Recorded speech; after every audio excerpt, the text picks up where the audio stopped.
The Kepler 442 station hung in the void like a misshapen wasp nest, bulging with interconnected domes, jutting antennae arrays, and ventilation towers that belched precisely calibrated atmospheric mixtures into space.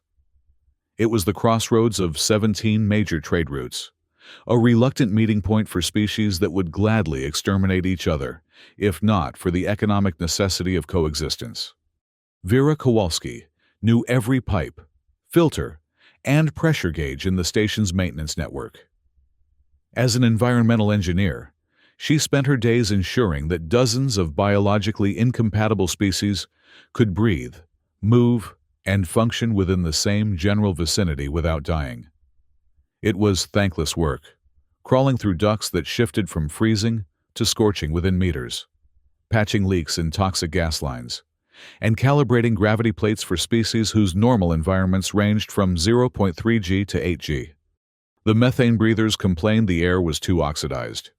The silicon-based crystallines insisted the temperature fluctuated by unacceptable margins of 0.02 degrees. The void hunters seethed about insufficient darkness in their quarters. Everyone had problems. Everyone expected Vera to fix them yesterday. None of them, especially not the apex predator species, showed an ounce of respect for the humans who kept the station functioning. Humans were mid-tier in the universal hierarchy, neither powerful enough to dominate nor useless enough to exterminate. They were, as the Galactic Classification Bureau officially designated them, Class B scavengers with notable tool usage. Vera was finishing her 16th consecutive hour of work, climbing down from the station's primary filtration system after replacing a particulate trap that had become clogged with microscopic crystal shards. Her eyes burned from fatigue. Her hands were cracked and raw from the caustic cleaning solution, but the job was done. The air would flow. Another crisis averted without anyone knowing it had existed. Environmental monitoring alert. Sector 12 Alpha. Unscheduled atmospheric anomaly detected. The station's AI announced in its flat, emotionless voice. Methyl compounds exceeding safety parameters. Temperature spike of 37 degrees above baseline. Organic decomposition detected. Vera sighed, checking her handheld diagnostic pad. Sector 12 Alpha was a maintenance access tunnel, rarely visited by anyone but her team. The readouts showed bizarre combinations. Heat signatures consistent with large-body internal combustion, toxic gas mixtures that shouldn't coexist, pressure fluctuations that made no sense unless something very large and very dangerous was hiding there. She should have called security. She should have logged the anomaly and gone to her quarters for much-needed sleep. Instead, she grabbed her toolkit and atmospheric mask and headed towards Sector 12 Alpha. If the readings were accurate, whatever was happening down there could destabilize half the station's life support systems. The maintenance corridor narrowed as Vera descended, the ceiling pipes dripping with condensation that sizzled when it hit the floor. Emergency lighting cast everything in a bloody red glow. Her diagnostic pad chirped anxiously as the atmospheric readings grew more alarming. Sulfur compounds mixing with methane. Nitrogen levels plummeting. Heat signatures pulsing in irregular patterns. She turned the final corner into Bay 7 and froze. A Draconian. Not just any Draconian. A war captain, judging by the elaborate ridge patterns along its spine and the metallic sheen of its scales. It was enormous, easily 3 meters tall even in its crouched position, with massive clawed hands that could tear through hull plating as easily as paper. The creature's eyes, vertical slits of molten gold, fixed on her instantly. "Human," it rumbled, the word barely distinguishable through a wet, gurgling sound. That's when Vera noticed the wound. A massive, gaping tear across the Draconian's abdomen, leaking a viscous fluid that sizzled and steamed when it hit the metal flooring. The creature was dying, and in doing so, was poisoning the station's air with its toxic internal chemistry. Every instinct screamed at her to run. Draconians were apex predators, notorious for their ability to survive in vacuum and their tendency to use lesser species as temporary entertainment before dismembering them. They were the reason most space stations had draconian-proof panic rooms. They were the reason human colonies maintained orbital defense systems, even in peacetime. But if this draconian died here, in Maintenance Bay 7, the chemical reaction would cascade through the ventilation system. Half the station would be uninhabitable within hours. "You're injured," Vera said, stating the obvious while her mind raced through calculations of atmospheric dispersal rates and chemical neutralization options. The draconian's laugh was a horrible sound, like rocks being crushed. "Observant for prey." "I'm not prey," Vera replied automatically. "I'm an environmental engineer, and you're contaminating my air system." Those golden eyes narrowed. "Then, kill me quickly, or run away. Those are your options, little mammal." Vera set down her toolkit and pulled out a portable atmospheric analyzer. "Actually, I have a third option. I can stop you from dying and poisoning my station." The draconian seemed genuinely surprised, its massive head tilting slightly. "Why would you do this?" "Because it's my job to keep things running," she replied, already pulling out neutralizing compounds and medical sealants designed for exospecies. "And you're making my job harder by leaking all over my maintenance bay." It was the beginning of the strangest engineer-patient relationship in Kepler 442's history. Over the next 12 hours, Vera worked tirelessly.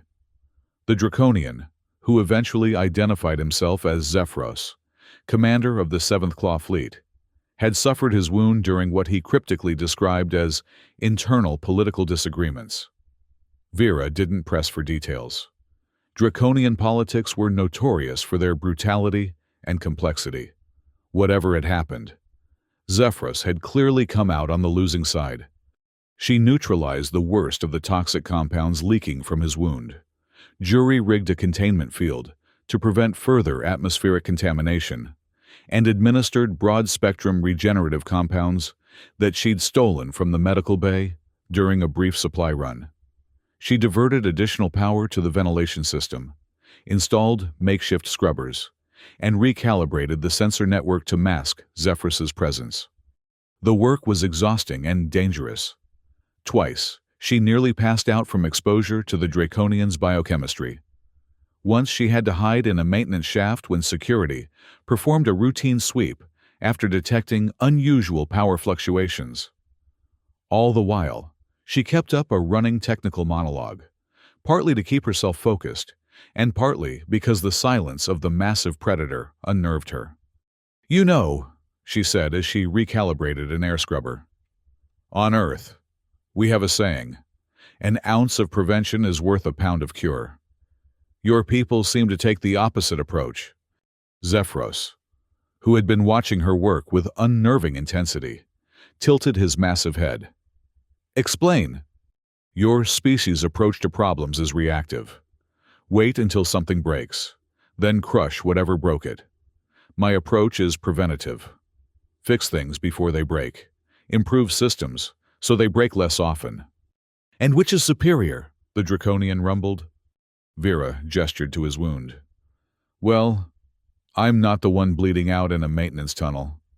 To her shock, Zephyros made a sound she eventually identified as laughter, a rasping, metallic vibration that sent shivers down her spine. "You have courage, human, foolish courage." "No," Vera corrected, adjusting a pressure valve. "I have perspective. To you, I'm barely a threat. To me, you're a maintenance issue. We're both right, depending on the context." Their philosophical discussions continued intermittently as Zephyros's condition gradually improved.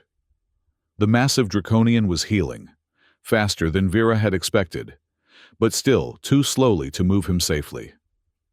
Every day was a new challenge, recalibrating atmospheric scrubbers, diverting power without triggering alarms, smuggling in nutrients that could sustain a draconian metabolism, and maintaining her regular duties to avoid suspicion. On the fifth day, disaster struck. Vera was making her usual approach to Maintenance Bay 7 when the station's AI blared an alert that made her blood freeze. Security notification: unauthorized biological signatures detected in Sector 12. 3 Class A predatory entities approaching Maintenance Bay 7. Species identification: void hunters. Security lockdown initiating in all adjacent sectors. Void hunters, the natural enemies of draconians, evolved to hunt them in the darkness between stars. They moved in packs, used phase-shifting technology to pass through solid matter, and were ruthlessly efficient killers. If they had tracked Zephyrus here, Vera ran, her heart hammering in her chest. The security lockdown would trap everyone in Sector 12, her, Zephyros, and the approaching void hunters. The Draconian was recovering but still too weak to fight 3 hunters at full strength. She burst into the maintenance bay, finding Zephyrus already alert, his massive form tense with the anticipation of combat. "Void hunters," he growled. "3 of them. They have tracked me." "Can you fight?" Vera asked, already knowing the answer. "Not and win," Zephyrus admitted, a statement that must have cost his predatory pride dearly. "Not yet." Vera's mind raced, assessing options, calculating odds. This was her environment, her station, her maintenance bay, and in this domain, she was the apex predator. "I need 5 minutes," she said, moving to the environmental control panel. "Can you give me that?" Zephyrus's golden eyes narrowed. "What do you intend, human?" "I'm going to rewrite the rules of engagement," she replied, fingers flying across the control panel. "This is my territory. Every pipe, every vent, every gas mixture and temperature gradient. Mine." For perhaps the first time in his predatory existence, Zephyros saw something in a lesser species that gave him pause. The human female's eyes had taken on an intensity that reminded him of his own kind before a kill. She was not afraid. She was hunting. 5 minutes, he agreed. No more. Vera worked with frantic precision, overriding safety protocols, rerouting gas mixtures, altering pressure gradients, and preparing a trap that no void hunter would expect. This wasn't just maintenance anymore. This was environmental warfare, and she was the ultimate authority. The station AI's voice echoed through the bay. "Warning, void hunter biosignatures within 50 meters of your position. Aggressive intent detected. Security teams dispatched. Estimated arrival, 12 minutes. Too late. The void hunters would reach them in seconds. "They're here," Zephyrus growled, rising to his full height despite the pain evident in his movements. Vera finished the final command sequence and stepped back from the console. "Remember what I said about prevention versus reaction? Watch and learn." The maintenance bay doors shuddered as something on the other side began to phase through the solid metal, a nightmare of shadow and teeth gradually materializing into the room. The void hunter was massive, its body seemingly composed of darkness given physical form, with multiple limbs ending in crystalline claws that reflected the emergency lighting like freshly spilled blood. "Craig's the Decimator greets the fallen Draconian," the creature hissed, its voice a cacophony of overlapping whispers. "Your fleet mourns your absence. We bring their regards, and their bounty for your head." 2 more void hunters phased through the walls on either side, surrounding them completely. Zephyrus moved to position himself between the hunters and Vera, a protective gesture that seemed to amuse the lead hunter. "You protect the mammal?" Craigs laughed, the sound like glass breaking. "How domesticated you've become. War captain. Perhaps we should mount both your heads." "You talk too much," Zephyrus replied, his voice steady despite his weakened state. "Always a sign of inferior predators." Craig snarled and lunged forward, only to screech in pain as his body partially phased into the wall beside him. The void hunter struggled, half his mass seemingly trapped within the solid bulkhead. What is this?" he shrieked, his limbs flailing uselessly. Vera stepped forward, a small smile playing at the corners of her mouth. Phase disruption field. I've modified the electromagnetic output of the wall panels to match the frequency of your molecular destabilization. In simple terms, you're stuck. The other two Void Hunters roared and charged, one toward Vera, one toward Zephyros.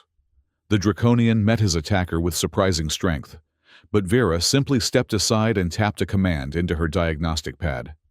Instantly, the environmental system responded. Targeted vents opened in the ceiling, releasing a pressurized mixture of industrial solvents and catalytic compounds. The Void Hunter screamed as the mixture made contact with its shadowy form, its phase-shifting ability disrupting further as its molecular structure began to destabilize. "The air here is my weapon," Vera explained calmly, circling the struggling creature. "The pressure, the temperature, the chemical composition, they all obey me." Across the room, Zephyros was fighting with renewed vigor, using the environmental changes to his advantage. The Draconian's natural resistance to atmospheric toxins gave him an edge that the Void Hunter lacked. With a roar that shook the maintenance bay, Zephyros seized his opponent and slammed it into the phase-disrupted wall, where Craig still struggled. The two Void Hunters collided, their destabilized molecular structures briefly merging in a horrific display before separating with a sound like tearing metal. Meanwhile, Vera had backed her attacker into a corner, systematically flooding that section with targeted atmospheric changes that left the creature gasping and weakened. "You know what your species never understood about humans?" she asked conversationally. "We don't need to be stronger than you. We just need to be smarter." With a final command, she reversed the atmospheric flow in that section, creating a vacuum pocket that tore at the Void Hunter's already destabilized form. The creature shrieked, its body contorting unnaturally before it collapsed in on itself, forced to phase out of normal space entirely to escape the environmental assault. Across the bay, Zephyros had gained the upper hand against his opponent. With a brutal efficiency, he tore into the weakened Void Hunter, his claws shredding through the destabilized shadowy mass. The creature's death cry echoed through the maintenance tunnels as it dissolved into wisps of darkened matter. That left only Craig's, still half embedded in the wall, his once terrifying form now pitiful and trapped.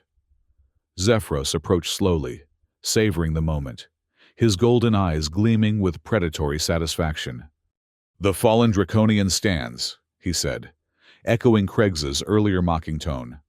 "And the Decimator begs."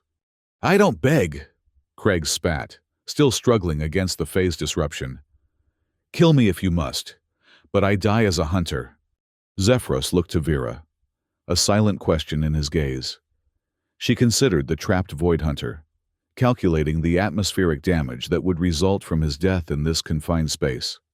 "If he dies here, I'll need to purge this entire section," she said pragmatically. 3 days of work, minimum." The Draconian nodded in understanding.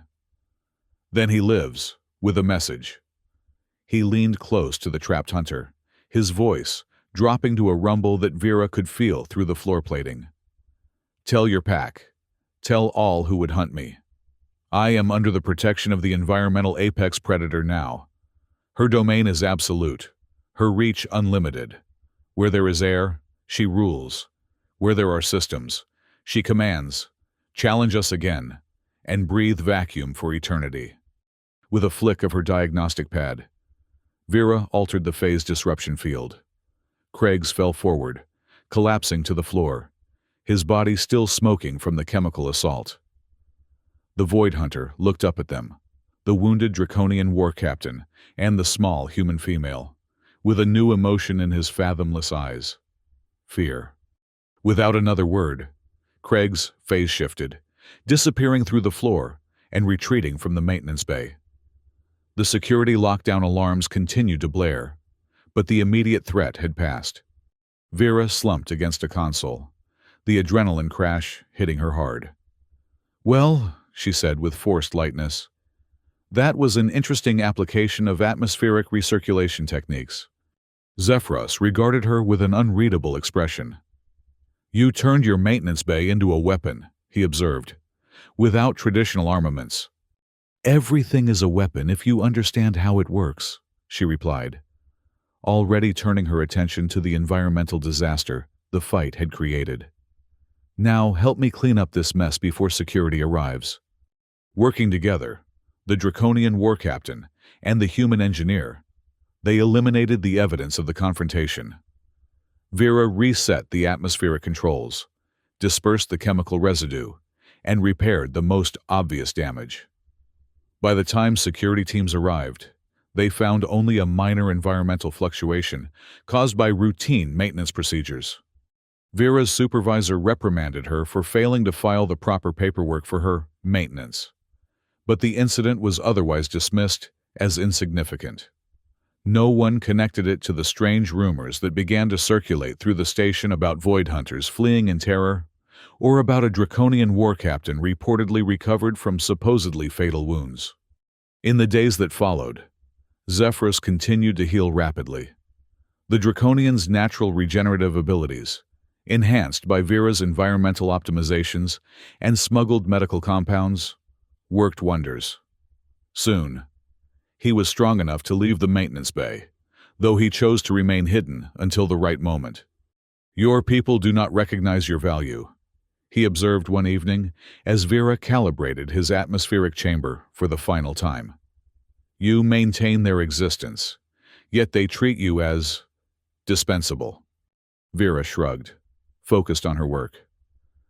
"That's the nature of good maintenance. When everything works properly, no one notices you exist." "Draconians would not make this error," Zephyros said. "We recognize strength in all its forms." "Says the species that tried to eat my colonists on Proxima Centauri," Vera replied dryly. Zephyros made that strange metallic chuckling sound. "A misunderstanding. We were testing your defenses." "Well, consider this maintenance bay another test you failed," she said, snapping her diagnostic pad shut. "You're fully recovered. Your atmospheric chamber is calibrated to mask your biosignature. You can return to your people whenever you're ready." The Draconian was silent for a long moment, his golden eyes studying her with that unnerving intensity. "What you did," he finally said, "turning the environment itself into a weapon. No Draconian has witnessed such a tactic before." "That's because you're all too busy posturing and fighting to notice the systems that keep you alive," Vera pointed out. "The most dangerous predator isn't always the one with the biggest claws." "No," Zephyros agreed, rising to his full, imposing height. "Sometimes it is the one who controls whether those claws have air to breathe." He extended one massive, scaled hand toward her, a gesture that from a Draconian signified the deepest respect. "Vera Kowalski, environmental engineer of Kepler 442, I name you ally of the 7th Claw Fleet and personal friend of War Captain Zephyros. No Draconian shall harm you or any under your protection." Vera hesitated only briefly before taking his hand, careful to avoid the razor-sharp talons. "And I promise not to turn off your life support," she replied with a small smile. "Unless you really deserve it." Their unlikely alliance would soon reshape the power dynamics of Kepler 442 and beyond. The first sign of change came when a delegation of crystalline behemoths, silicon-based entities that typically communicated with other species only through intermediaries, requested Vera's presence to discuss atmospheric optimization strategies. The real purpose quickly became clear. They wanted her expertise in establishing territorial boundaries, using environmental manipulations, rather than direct conflict. Next came the methane breathers, seeking advice on how to prevent void hunter incursions into their habitation zones. Vera designed a simple system of atmospheric barriers that would disrupt phase-shifting abilities without harming the methane breathers' delicate respiratory systems. Even the station's security forces began to consult her, not just for maintenance issues but for strategic applications of environmental systems. "If you can trap a void hunter," the chief of security admitted grudgingly, "you can probably help us detain smugglers." Through it all, Vera maintained her regular duties, fixing filters and patching leaks with the same attention to detail she'd always shown. But the station's inhabitants no longer took her for granted. The story of what had happened in Maintenance Bay 7, somewhat exaggerated with each retelling, had spread throughout Kepler 442 and beyond. They called her the environmental apex predator now, the human who had defeated 3 void hunters using nothing but air and ingenuity. Some species feared her, others sought her protection. All respected her. 3 months after the confrontation in the maintenance bay, Zephyros returned to Kepler 442 with his fully restored 7th Claw fleet. The massive Draconian warships moved into defensive positions around the station, their imposing presence sending ripples of anxiety through the administrative offices. The station administrator, a nervous Centaurian with too many eyes and not enough backbone, summoned Vera to the command center immediately. "Engineer Kowalski," he chittered anxiously, all 4 hands ringing simultaneously. "The Draconian fleet has established a blockade around our station. Their commander is requesting to speak with you specifically. What have you done to provoke them?" Vera examined the tactical display, showing the Draconian vessels. They weren't in attack formation. They were in protective alignment. "I'm not the one they're here to see," she said, understanding Zephyros's strategy immediately. "But I'll handle it." When she entered the diplomatic reception chamber, Zephyros was already there, resplendent in full battle regalia. The massive Draconian towered over the station's diplomatic corps, who were maintaining a respectful, fearful distance. "War Captain," Vera greeted him casually, as if they were still in her maintenance bay. "Nice ships, very shiny and threatening." Zephyros's mouth pulled back in what a human might mistake for a snarl, but what Vera now recognized as a smile. "Environmental engineer, your atmospheric circulation remains adequate." "I see." The diplomatic corps watched in stunned silence as the human and the Draconian exchanged what appeared to be friendly banter.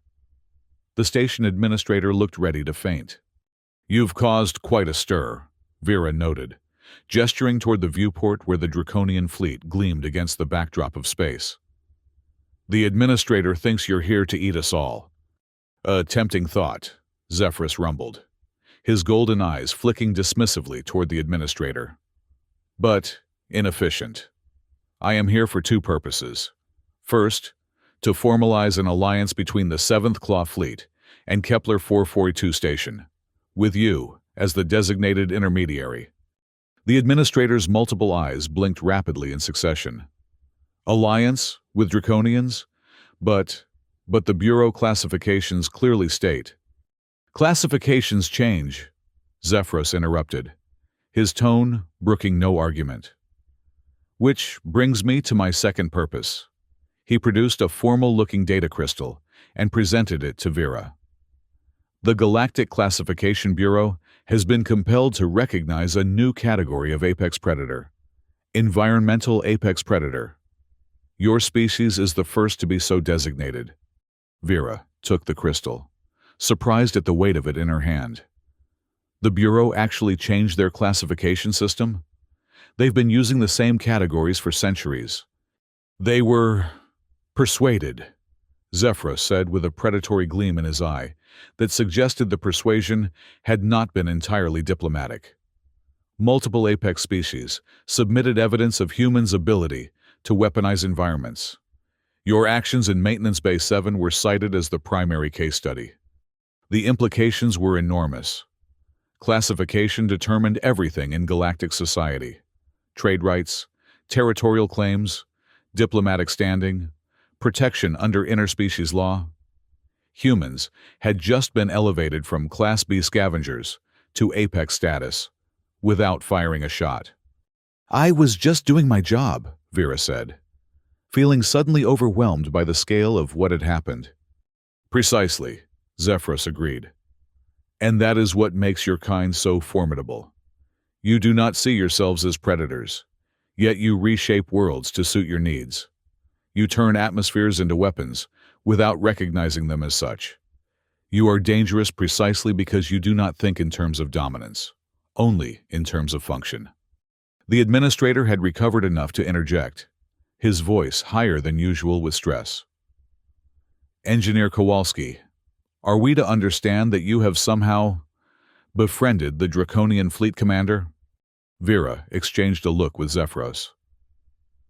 Let's just say we reached an understanding about atmospheric management, she said diplomatically. And now the 7th Claw Fleet is offering us protection. Protection from what? The administrator asked nervously. From everything, Zephyros answered simply. In exchange for exclusive access to your environmental engineering services. And so began the strangest consulting arrangement in galactic history. Vera continued her regular duties on Kepler 442, but now also traveled periodically on Draconian warships, optimizing their environmental systems and occasionally helping them establish territorial claims through atmospheric manipulation rather than traditional combat. Other stations began to report similar phenomena. Human engineers negotiating peace treaties by redesigning shared water filtration systems, resolving territorial disputes by establishing atmospheric boundaries, and generally rising in status across the galaxy, not through military might but through their mastery of environmental systems. The Galactic Classification Bureau, after centuries of rigid hierarchy based on physical dominance, was forced to reevaluate its entire framework. Species previously dismissed as support or scavenger classes were now being examined for their systemic influence, rather than their individual combat capabilities.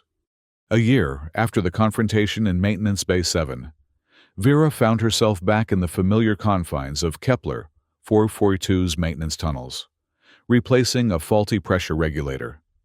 Despite her elevated status and the numerous consulting offers she'd received, she still preferred the hands-on work of keeping the station running. A shadow fell across her workspace, the unmistakable silhouette of a Draconian.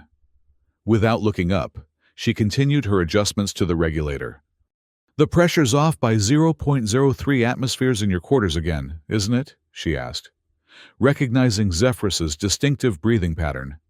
"The temperature is also excessive," the Draconian admitted, the massive war captain somehow managing to sound petulant about such a minor issue. Vera smiled to herself, finishing the calibration before turning to face her unlikely friend. "You know, most people would just file a maintenance request. Most people did not have their lives saved by the environmental engineer," Zephyros pointed out, his golden eyes glinting with what she now recognized as affection, or the closest approximation a Draconian could feel toward a non-Draconian. "True," she acknowledged, packing up her tools. "But then, most people don't have the commander of a Draconian warfleet dropping by to complain about their room temperature." Zephyros made that metallic chuckling sound that had once terrified her, but now seemed almost comforting. "The Federation of Crystalline Collectives has requested your presence at their annual territorial negotiation. They believe your perspective would be valuable." "The Crystallines, asking for human input?" Vera raised an eyebrow. "Times really are changing." "Indeed," Zephyrus agreed. "Thanks to one human who gave her rations to a wounded apex creature." Vera shrugged, uncomfortable with such direct acknowledgement of her actions. "I was just doing my job, keeping things running." "And in doing so, you reshaped the power dynamics of an entire galaxy," Zephyrus observed, without even recognizing it as power. As they walked together through the maintenance tunnels, the massive Draconian war captain and the human engineer, neither fully appreciated how profoundly their unlikely alliance had changed the course of galactic history. They were too busy discussing the optimal temperature settings for Draconian quarters and the most efficient way to recalibrate atmospheric scrubbers. Some revolutions happen with battles and proclamations. Others happen quietly, in maintenance bays, with nothing more dramatic than a pressure gauge and a determination to keep things running properly.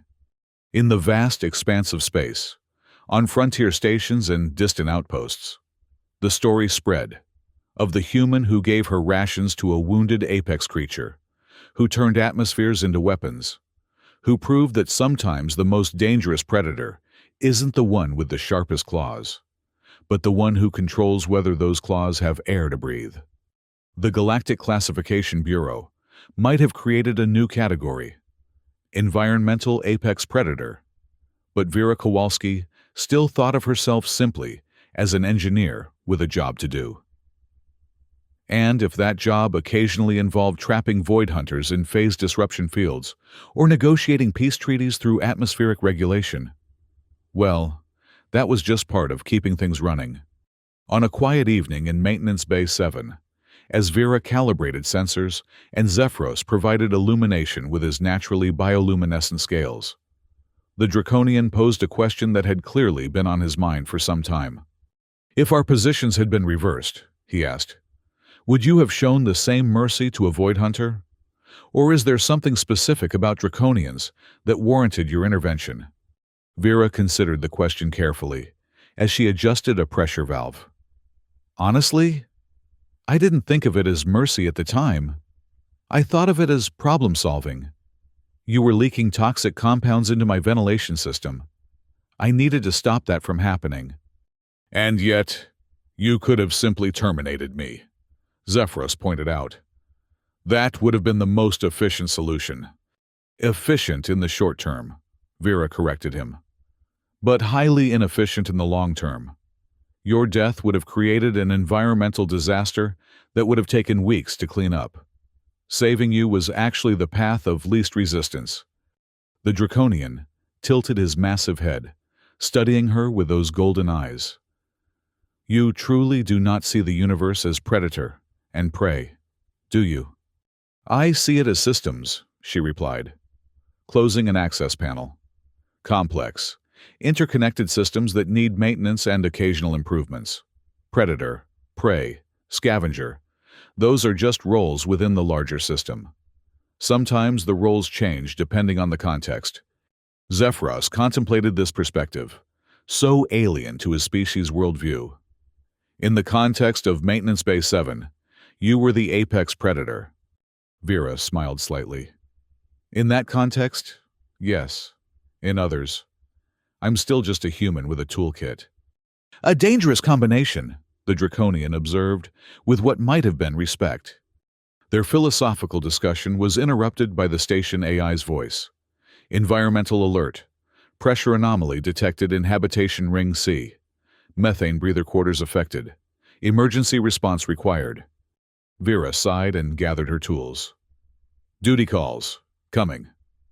She had found that having a Draconian war captain accompany her on maintenance calls tended to reduce complaints and increase appreciation for her work.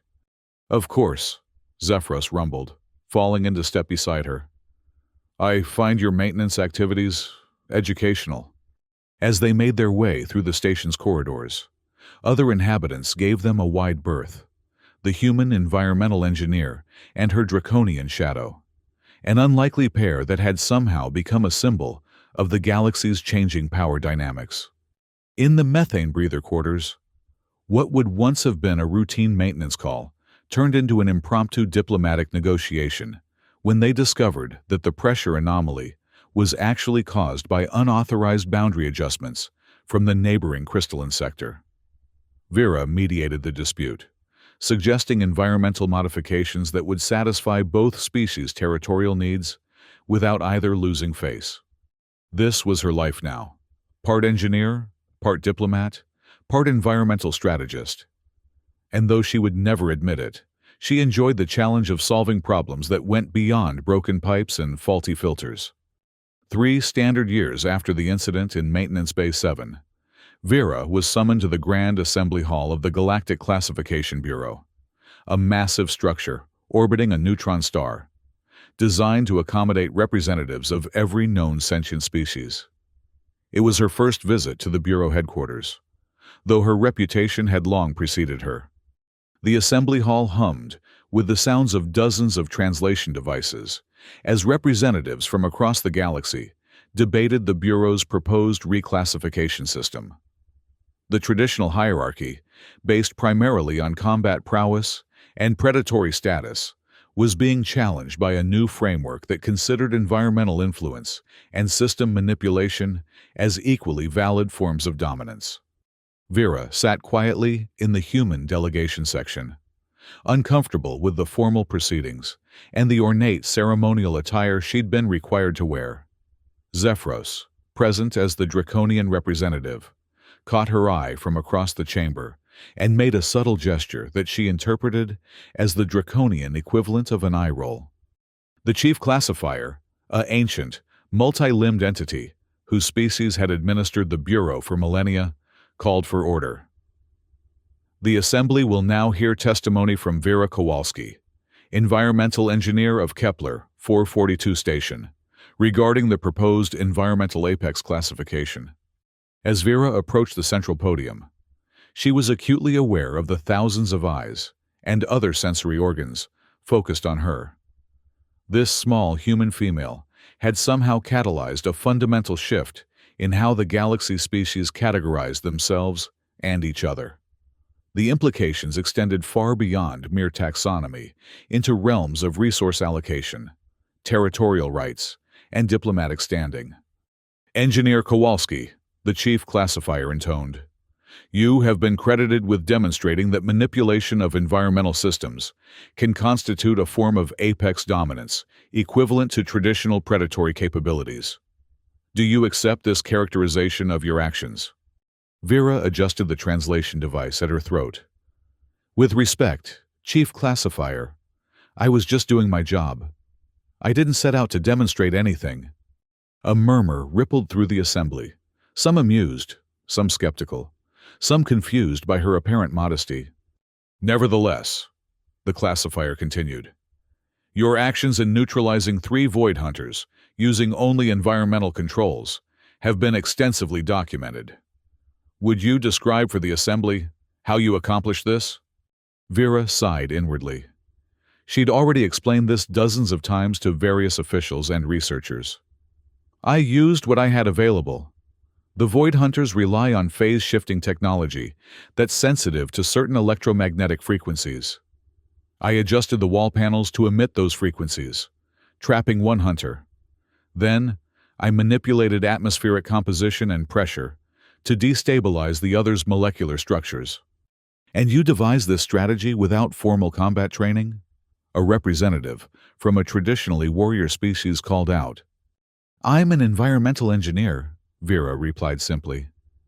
"I understand how systems work and how to modify them. The void hunters were disrupting my system. I corrected the disruption." The assembly erupted in a cacophony of translated exclamations. The concept was so foreign to many species that they struggled to process it. Traditional apex predators had always defined themselves by their ability to dominate through direct force. The idea that a lesser species could achieve apex status through system manipulation rather than combat prowess challenged thousands of years of galactic hierarchy. From his position in the Draconian section, Zephyros rose to his full, imposing height. The assembly fell silent immediately, no matter how much the hierarchy might be changing. A Draconian war captain still commanded instinctive respect. "I was there." Zephyros's powerful voice filled the chamber without need for amplification. "I witnessed what the human calls correcting a disruption. Make no mistake, it was predation of the highest order. The void hunters were hunted in their own element, defeated by a predator they did not recognize as such until it was too late." He turned his golden gaze directly to Vera. "The human speaks of systems and maintenance, but what she demonstrated was dominance, environmental dominance, a new form of apex status that many of us failed to recognize until now. The Bureau's proposed reclassification merely acknowledges what has already been proven through action." The Assembly processed this testimony, particularly meaningful coming from a traditional apex predator species. The chief classifier turned back to Vera. "Engineer Kowalski, do you have anything to add before the Assembly votes on the proposed reclassification?" Vera looked around at the representatives of countless species. Some she recognized, others so alien she could barely comprehend their physical forms. All were watching her, waiting for some profound insight into this new paradigm she had inadvertently created. "Systems matter," she said simply. "The environments we create and maintain are as important as the individual capabilities we possess. Maybe more important. A void hunter can phase through walls, but not if the electromagnetic field is calibrated to prevent it. A draconian can survive in vacuum, but not if their ship's life support fails. We're all dependent on the systems around us, whether we acknowledge it or not." She gestured toward the massive assembly hall itself. "This very chamber is a perfect example. The gravity, the temperature, the atmospheric mix, all carefully calibrated to accommodate dozens of biologically incompatible species. Without that environmental engineering, this assembly couldn't exist. The most powerful predator in the galaxy is helpless if they can't breathe." The silence that followed was profound. Species that had defined themselves by their predatory prowess for millennia were confronted with an uncomfortable truth. Their dominance existed within environmental parameters they had taken for granted. The vote, when it came, was decisive. The Galactic Classification Bureau formally adopted the new classification system, recognizing environmental apex status alongside traditional predatory categories. Humans were reclassified from Class B scavengers with notable tool usage to environmental apex predators, with all the rights and privileges that classification entailed. As the assembly dispersed, Vera found herself approached by representatives from dozens of species, all eager to discuss potential environmental collaborations or applications. She answered their questions politely, but briefly, uncomfortable with her newfound celebrity status. Zephyros eventually rescued her, the crowd parting immediately for the massive draconian. "You appear overwhelmed, environmental engineer," he observed with what she now recognized as amusement. "I'm not used to being the center of attention," she admitted, as they made their way toward the exit. "I prefer working in maintenance tunnels to making speeches." "Yet your speech may have changed the course of galactic politics," Zephyros noted. "Systems matter." Indeed. A simple concept with profound implications. Vera shrugged. "It's just the truth. I didn't say anything revolutionary." "Which is precisely why it was revolutionary," the Draconian replied. "You see the obvious that others have overlooked for millennia."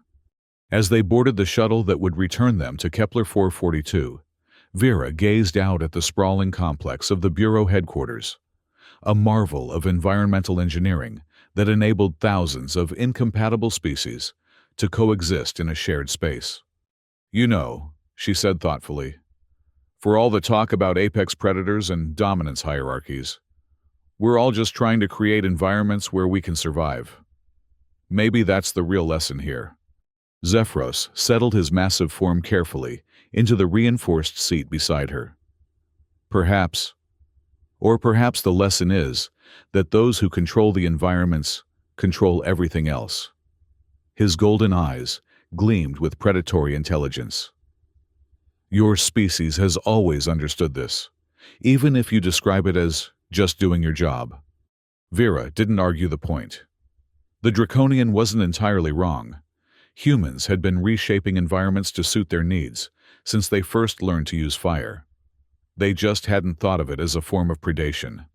As the shuttle departed, carrying them back to Kepler 442 and the maintenance issues that inevitably awaited, Vera reflected on how far they had come since that first encounter in Maintenance Bay 7. A wounded Draconian and a tired human engineer had somehow catalyzed a fundamental shift in galactic politics. All because she'd seen a maintenance problem where others would have seen only a predator. "What will you do now?" Zephyros asked, as the Bureau headquarters receded from view. "You could command any position in the galaxy with your new classification." Vera smiled slightly. "I'm going to fix the atmospheric regulator in your quarters. It's still off by 0.03 atmospheres." The Draconian's laughter, once so terrifying to her, filled the shuttle cabin. Environmental apex predator indeed, he rumbled approvingly. Always focused on the systems that truly matter. 6 standard months after the Bureau's reclassification, Kepler 442 had been transformed. Once a reluctant meeting point for species that barely tolerated each other, it was now a thriving hub of interspecies collaboration, with a particular focus on environmental engineering innovations. The station had expanded its environmental engineering department from one overworked human to a diverse team representing 12 species, all studying under Vera's guidance.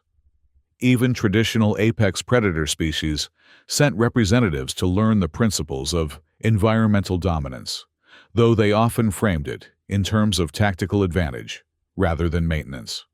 Vera had refused numerous offers to leave Kepler 442 for more prestigious positions. She maintained that her work was here, keeping the station's systems running and training the next generation of environmental engineers. Her only concession to her elevated status was accepting a larger maintenance bay as her primary workshop and allowing a small team of assistants to handle routine tasks.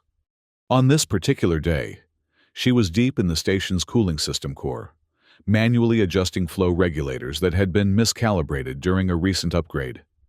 The space was cramped, hot, and uncomfortable, exactly the kind of work most people would delegate now that she had assistants. But Vera preferred to handle the critical systems herself. "Engineer Kowalski," the station AI's voice echoed through the narrow maintenance shaft. "Your presence is requested in the diplomatic reception chamber. Priority Alpha." Vera sighed, carefully securing the flow regulator before beginning the awkward process of backing out of the maintenance shaft. "What is it this time?" she asked the AI as she gathered her tools.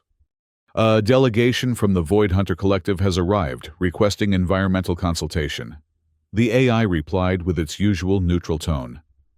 "They specifically asked for you by name." Vera froze momentarily. Void Hunters rarely engaged in formal diplomacy, preferring to operate in the shadows. And given her history with Craig's the Decimator, she wouldn't have expected them to seek her out specifically.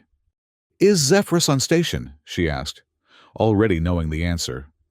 "Affirmative. War Captain Zephyrus has already proceeded to the diplomatic reception chamber."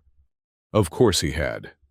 The Draconian would never miss an opportunity to witness Void Hunters in a position of supplication. After a quick stop to clean the coolant residue from her hands and face, Vera made her way to the diplomatic reception chamber. The station's security forces were on high alert, their normally concealed weapons clearly visible as they flanked the corridor leading to the chamber. Inside, the scene was tense but controlled. 3 Void Hunters stood in the center of the room, their shadowy forms somehow seeming less threatening under the bright diplomatic lighting. Zephyrus was positioned opposite them, his massive form radiating barely contained hostility. Station officials huddled near the exits, clearly uncertain how to proceed with 2 traditionally antagonistic apex species in the same room. And in the middle of it all stood Craig's the Decimator, instantly recognizable by the distinctive pattern of his crystalline claws. The Void Hunter, who had once threatened to mount her head alongside Zephyrus's, was now waiting for her, his posture suggesting something Vera had never expected to see from his kind: deference. "Environmental Engineer Vera Kowalski." Craig's acknowledged her as she entered, his voice still that unsettling chorus of whispers, but lacking its former arrogance. "We meet again under more civilized circumstances." "Craig's," she replied neutrally, moving to stand beside Zephyrus. The Draconian shifted slightly, a subtle positioning that placed him between Vera and the Void Hunters, a protective gesture that didn't go unnoticed by anyone in the room. "The Void Hunter Collective has authorized me to request your environmental expertise," Craig's continued, clearly uncomfortable with the formal diplomatic setting. "Our primary hunting grounds in the Ceti Alpha region have become increasingly unstable. Atmospheric degradation has reached critical levels, disrupting our phase-shifting capabilities and threatening our territory." Vera raised an eyebrow. genuinely surprised. "And you're asking for my help? The last time we met, you tried to kill me." "The last time we met, you demonstrated mastery over environments in a way that impressed even the collective," Kregs corrected, his tone suggesting that the admission cost him dearly. "We would rather learn from your expertise than continue to suffer its effects as adversaries." Zephyros made a sound that might have been a snort. "The hunters become the hunted," he rumbled with evident satisfaction. "How appropriate." Kregs's shadowy form rippled with what might have been indignation, but he maintained his diplomatic composure. "We offer fair compensation and guarantee safe passage for you and any assistance you require. The collective acknowledges your status as an environmental apex predator and seeks alliance rather than conflict." The Void Hunter was proposing exactly the kind of high-profile, prestigious consultation that Vera had been refusing from other species for months. It would establish a historic precedent: Void Hunters and humans collaborating on environmental engineering. The diplomatic implications alone were enormous. Vera considered the request carefully, aware of the many eyes watching for her response. Zephyros was clearly expecting, perhaps hoping, that she would refuse, maintaining the traditional enmity between humans and Void Hunters. The station officials were undoubtedly calculating the political advantages of facilitating such an unprecedented alliance. But Vera was thinking about systems, environmental systems that were failing and affecting an entire species' way of life. Whatever her personal feelings toward Kregs, the engineering challenge was genuine and significant. "I'll need complete atmospheric data for the affected regions," she said finally, "and unrestrained access to your environmental controls." Kregs's shadowy form seemed to relax slightly. "Agreed. And Zephyros accompanies me," she added, glancing at the Draconian, "as my security consultant." That caused a stir. The Void Hunters whispered among themselves in their unsettling, multi-toned language. The station officials exchanged alarmed glances. Bringing a Draconian war captain into Void Hunter territory was unprecedented and potentially explosive. "The collective will not welcome a Draconian in our hunting grounds," Kregs objected, his voice taking on a harder edge. "Then the collective will not welcome me," Vera replied simply. "Those are my terms." A tense silence filled the chamber as Kregs communicated silently with his companions. Zephyros remained impassive, but Vera could sense his approval of her strategy. "The collective accepts your terms," Kregs finally conceded, the words clearly difficult for him. "But the Draconian will be your responsibility. Any aggression from him will void our agreement." "Understood," Vera said, then turned to the station administrator. "Please prepare the necessary diplomatic protocols. We'll depart for the Ceti Alpha region within 3 standard days." As the formal proceedings concluded and the Void Hunters withdrew to their vessel, Zephyros regarded Vera with a mixture of amusement and curiosity. "You surprise me, environmental engineer," he said as they left the diplomatic chamber. "I had expected you to refuse their request." "Because they're Void Hunters?" Vera asked. "Or because Kregs threatened us?" "Both," the Draconian admitted. "My species would never forget such an insult." "I'm not forgetting," Vera clarified. "I'm prioritizing. Their environmental systems are failing. That's an engineering problem I can solve. The fact that it creates an unexpected alliance is just a bonus." Zephyros made that now familiar metallic chuckling sound. "And requiring my presence. Was that engineering or politics?" Vera smiled slightly. "Let's call it environmental management. You and Kregs in the same room create a very specific atmosphere, one I can leverage to ensure everyone behaves." The Draconian's golden eyes gleamed with appreciation. "Manipulating predators through their own instincts. You truly have earned your apex classification." 3 days later, as they prepared to board the Void Hunter vessel that would transport them to the Ceti Alpha region, Vera found herself reflecting on how dramatically Her life had changed since that first encounter in Maintenance Bay 7. From overworked, underappreciated engineer to respected environmental diplomat, bridging the gap between species that had been enemies for millennia. "Ready for another adventure in atmospheric regulation?" she asked Zephyros, as they approached the ominously dark Void Hunter ship. The Draconian war captain, resplendent in his ceremonial armor, looked down at the small human who had become his most unlikely ally. "With you, environmental engineer, even maintenance becomes warfare and diplomacy." Vera shouldered her toolkit, the same one she'd brought to Maintenance Bay 7 that fateful day. "Just doing my job," she replied with a smile. "Keeping things running." As they boarded the Void Hunter vessel, the galaxy's newest and most unlikely diplomatic team, Vera couldn't help but think that sometimes the most profound changes began with the simplest actions, like giving rations to a wounded apex creature and making sure the air kept flowing. The universe was full of complex systems, all interconnected, all requiring maintenance. And as long as there were environments to engineer and predators who needed to breathe, Vera Kowalski would be there, toolkit in hand, ready to remind everyone that in the end, even apex predators were just another component in the system. And systems mattered.